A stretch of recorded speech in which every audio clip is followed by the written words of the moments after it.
ලංකාවේ ඉන්න ගොඩක් ප්‍රොෆෙසර්ස්ලා ලෙක්චර්ස්ලා ඒ තුන දාලා ආපු කට්ටිය නෙමෙයි.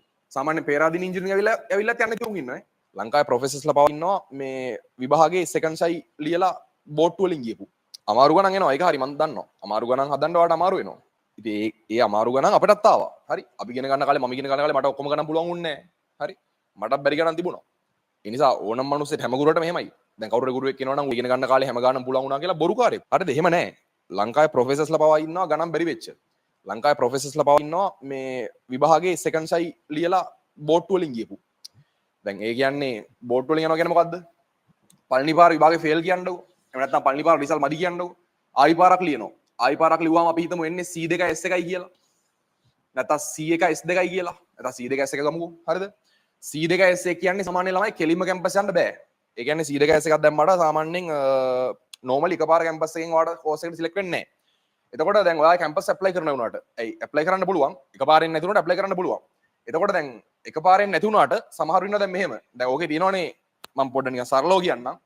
දැන් මැස් කරපු එකෙක්ට සාමාන්‍ය යන්න පුළුවන් උඩම එක ඉංජිනේරින් නේ. හරිද? ඊට යටින් තියෙනවා ෆිසිකල් සයන්ස් කියලා. හරිද? එතකොට සාමාන්‍යයෙන් අපි හිතමු කවුරු මීට වඩා උඩ රිසල්ට් එකක් තියෙන එකෙක් B3ක් වගේ තියෙන එකෙක් හරිද? B3ක් වගේ තියෙන එකෙක් ඉංජිනේරින් යන්න බැරි වෙනවා. ඌව තේරෙනවා ඉංජිනේරින් යන්න ඌ ඇප්ලයි කරනවා. නමුත් ඒකට බැරි වෙනවා. ඌව තේරෙන්නේ ෆිසිකල් සයන්ස් වලට.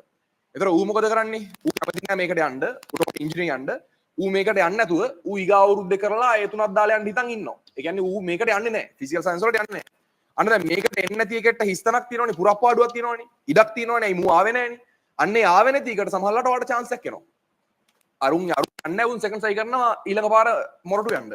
සාමාන්‍ය පේරාදීන ඉංජිනේරින් ඇවිල්ලා යන්න තුන් ඉන්නවා. පේරාදීන ඉංජිනේරින් යනවා. ඒකට පවා යන්න ඉන්නවා ඊළඟ පාර මොරටු යන්න හිතාගෙන සෙකන්ඩ් සයි කරනවා. ඒතර මෙතන හිස්තන පුරවන්න ඔයාට කතා කරන අඩු රිසල්ට් එකක් තියෙනවා ඔයාට. අන්න එහෙම කැම්පස් ආපු සමහර ළමයි පස්සේ කාලෙක ඒ කැම්පස් එකේම ලෙක්චර්ස්ලා බඩපත් වෙනවා. හරි? ප්‍රොෆෙසර්ස්ලා බඩපත් වෙනවා. ඒ නිසා ලංකාවේ ඉන්න ගොඩක් ප්‍රොෆෙසර්ස්ලා ලෙක්චර්ස්ලා ඒ තුන දාලා ආපු කට්ටිය නෙමෙයි. හරි විශ්වාස කරනවා නම් විශ්වාස කරන්න. ලෙක්චර් කෙනෙක්මයි කිව්වේ අපිට උගන්වද්දි කිව්වේ. හරි එයා ආවේ මෙහෙම කියලා. එයා ආවේ මෙහෙම කියලා ඊට පස්සේ ඉතින් මේ එයා දැන් ලෙක්චර් කෙනෙක්. එයා අපේ කැම්පස් එකේම ලෙක්චර් කෙනෙක්. හරිද? ඉතින් මම කියන්නේ ඒකයි මම කියන්නේ. හරිද?